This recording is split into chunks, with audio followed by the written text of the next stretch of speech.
Bueno, vamos a abordar la tercera parte del seminario, ruptura prematura de membranas. ¿Cómo definimos a la RPM, que es el acrónimo de ruptura o rotura prematura de membranas? Es cuando hay una disrupción de estas membranas ovulares con salida de líquido amniótico a través del cérvix, y esto acontece fuera del trabajo de parto, por lo menos una hora antes que este comience.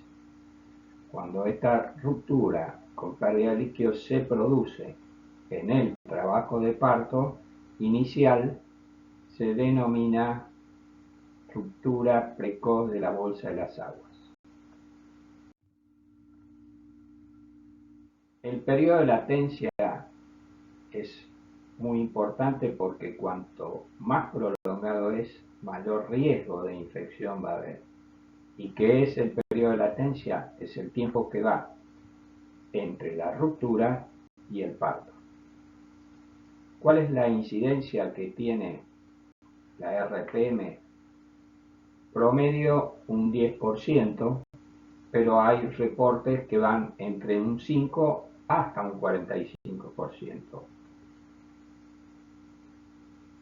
De estos casos de RPM, el 70% se va a dar en el embarazo de término y un 30% en embarazos de pretérmino. ¿Cuáles son los riesgos que van a correr la madre como el feto? En la madre lo que vamos a tener es el riesgo de una infección uterina y posteriormente una infección puerperal. En cambio, en el feto neonato, lo que vamos a tener, aparte del riesgo de infección, es prematurez, si se da en el pretérmino, accidentes de cordón que pueden darse en el momento del parto, y si la RPM acontece por debajo de las 24 semanas, lo que puede dar como resultado es una hipoplasia pulmonar, puesto que el líquido es muy importante en el desarrollo del pulmón, o deformaciones esqueléticas, porque pase mucho tiempo hasta que se produzca el parto y los miembros inferiores generalmente permanecen apretados dentro del útero.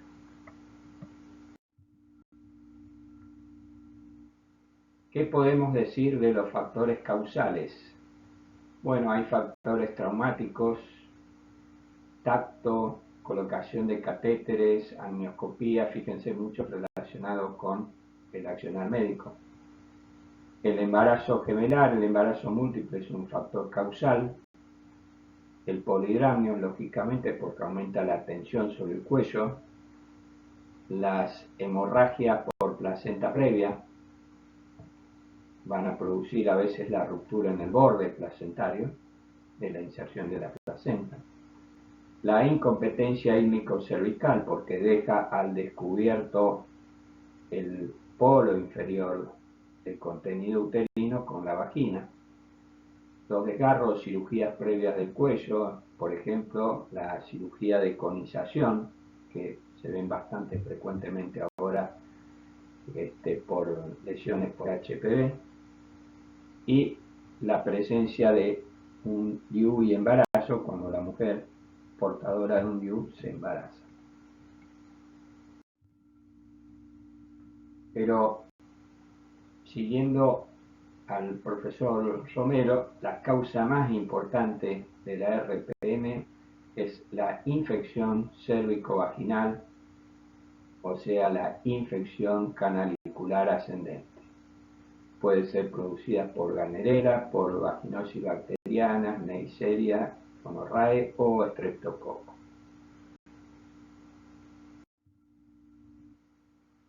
Estas bacterias van a atravesar el cuello del útero, van a invadir el útero y comienzan colonizando la decidua, donde se va a producir una respuesta de los macrófagos que van a liberar factores de acción plaquetaria, interleuquina, factor de necrosis tumoral, que van a producir una reacción inflamatoria.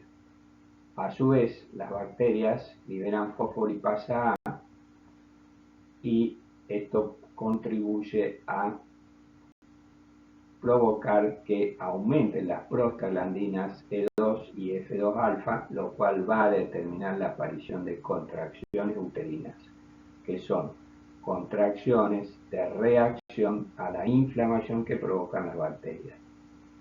También van a tener las bacterias una acción directa sobre la membrana, una acción proteolítica, haciéndole perder colágeno y la elasticidad de la membrana. Entonces la tornan más frágil. Contracciones más fragilidad van a ser lo que va a determinar la ruptura. Por último, las bacterias también pueden invadir el líquido amniótico y a través de este van a llegar al feto. El feto, acuérdense que deglute constantemente el líquido y también hace movimientos respiratorios en los cuales va líquido amniótico al pulmón.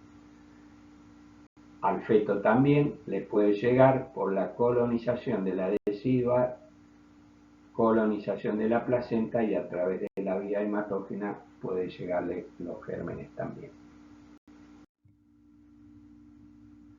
Muy bien, ¿cómo hacemos el diagnóstico? En general es una paciente que concurre a la guardia relatando que ha perdido un líquido, que le ha mojado las piernas y que no es orina, y es lo que nos puede precisar. Debemos hacer una anamnesis para levantar los datos del momento, en cual, acuérdense de lo del tiempo de latencia, en qué momento empezó a perder, bajo qué circunstancia, si ella percibió algún olor en el líquido o si tuvo temperatura o no. Posteriormente hacemos el examen físico y comenzamos haciendo un examen de los apósitos. Mientras la paciente, digamos, se ubica en la camilla ginecológica, le solicitamos que nos muestre el apósito. Ahí uno puede observar por el peso y el olor si hay presencia de líquido amniótico. Puesta la paciente en posición ginecológica, a veces se ve que fluye a través de la vulva el líquido y discurre por la piel. Si no observamos en ese momento la presencia de líquido, colocamos un espéculo estéril y visualizamos el cuello del útero. En ese momento se puede ver líquido amniótico en el fondo vaginal o la presencia de líquido que fluye a través del canal.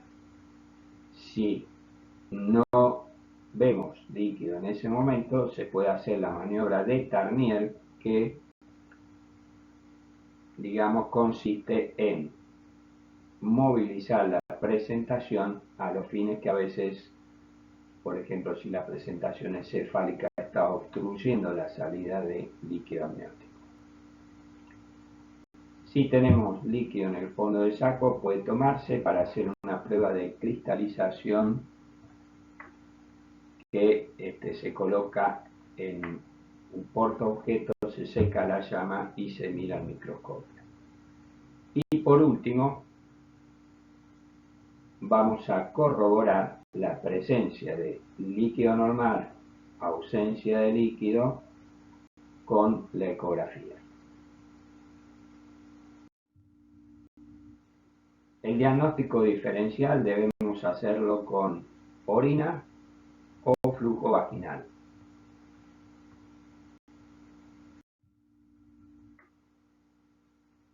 Bien, este es el flujograma que nosotros utilizamos cuando hacemos un examen de una paciente que concurre por pérdida de líquido.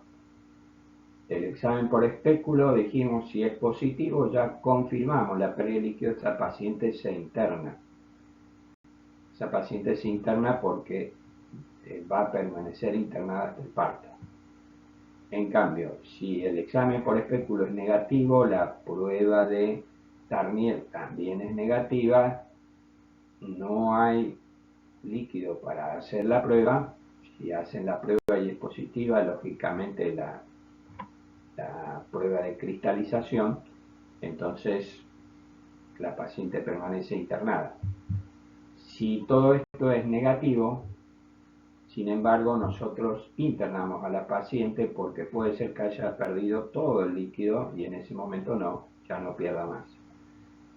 Se coloca la paciente en reposo en cama, se le indica un apósito estéril y se hace control de apósito hasta 24 horas para valorar si en esas horas empieza a perder líquido. Y por supuesto, antes de irse, una ecografía para valorar el líquido. Si el líquido es normal, la paciente es externada con el diagnóstico de que no es una ruptura prematura de membranas. En caso que lo confirmamos, la paciente pasa a la internación hasta el parto. Entonces, cuando internamos a la paciente se hace una valoración cervical por espéculo para ver si hay borramiento y dilatación del cuello. Se hace un laboratorio donde va a tener mucha importancia el hemograma. Se hace una ecografía que dijimos que hay que ver la edad gestacional, hay que ver si tiene líquido, la vitalidad fetal y la presentación fetal. En algunos servicios se hace una amniocentesis para tomar muestra de líquido para hacer diagnóstico de corioamiolitis. Se indica reposo a la paciente y la profilaxis antibiótica de acuerdo a la edad gestacional.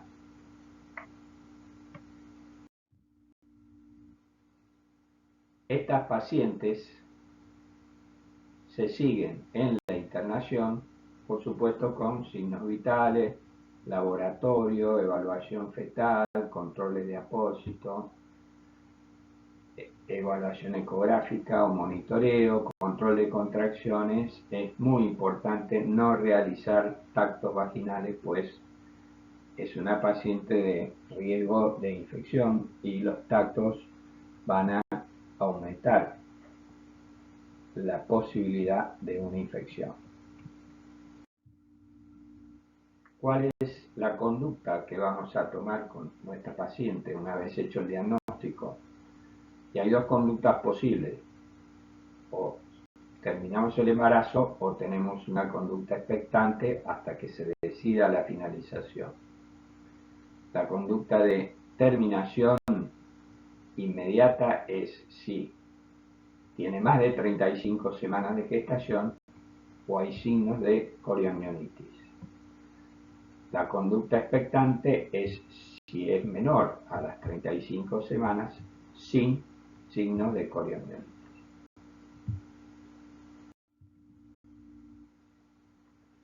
Como vemos, el diagnóstico de corioamiolitis, infección ovular es sinónimo, es muy importante. Y el diagnóstico de certeza es con un líquido amniótico obtenido por punción, con un cultivo positivo, o es la salida a través del cuello de un líquido fétido o purulento. Si no se dan estas circunstancias, hay signos de sospecha que son síndrome febril, definimos como 2 tomas de 38 grados centígrados o más, con una diferencia de más de 6 horas, porque si no, estamos midiendo el mismo pico. Taquicardia materna, tener en cuenta si la paciente no está útero-inhibida. Taquicardia fetal, lo mismo que para el caso anterior, tener en cuenta que no esté útero-inhibida. Dinámica uterina espontánea, es decir, la presencia de contracciones nos pueden estar indicando, ¿se acuerdan que vimos que puede ser una reacción del útero a una infección subclínica. Y aumento de los glóbulos blancos por encima de 16.000 con neutrofilia. Una vez entonces terminado el diagnóstico y los estudios para ver si hay infección, ecografía, análisis, exámenes, vamos a realizar un tratamiento y vamos a establecer una conducta. Es importante que establezcamos en primer término que ante el diagnóstico de infección ovular, o sea, coriomionitis, es independiente de la edad gestacional, es terminación del embarazo. Y si no hubiera coriomionitis, es dependiente de la edad gestacional, ya lo vamos a ver que lo agrupamos en 3 grupos diferentes, según la edad gestacional. La elección de la vía del parto o cesárea, se hace de acuerdo a la condición obstétrica. Como vemos en este flujograma, en primer término tenemos que ver si hay infección ovular. Si hay infección ovular, se procede a la terminación del embarazo, como dijimos. Si no hay infección ovular, dividimos a la embarazada en 3 grupos de acuerdo a la edad gestacional: menos de 24, de 24 a 34 o más de 34 semanas. Si tiene menos de 24 semanas, pasa a una conducta expectante hasta la semana 34, igual que el grupo de 24 a 34. Ya vamos a ver las diferencias en el tratamiento de ambos. Y si tiene 35 semanas o más, se procede a la terminación del embarazo.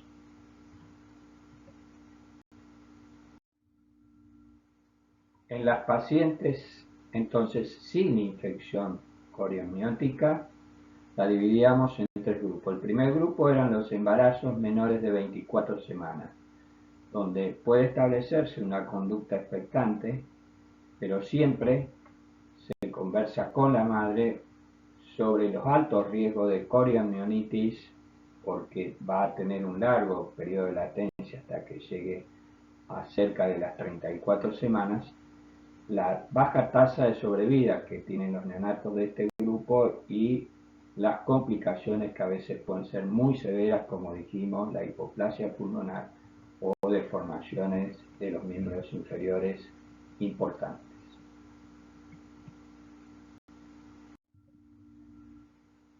El segundo grupo que habíamos visto es la de embarazadas de 24 a 34.6 semanas.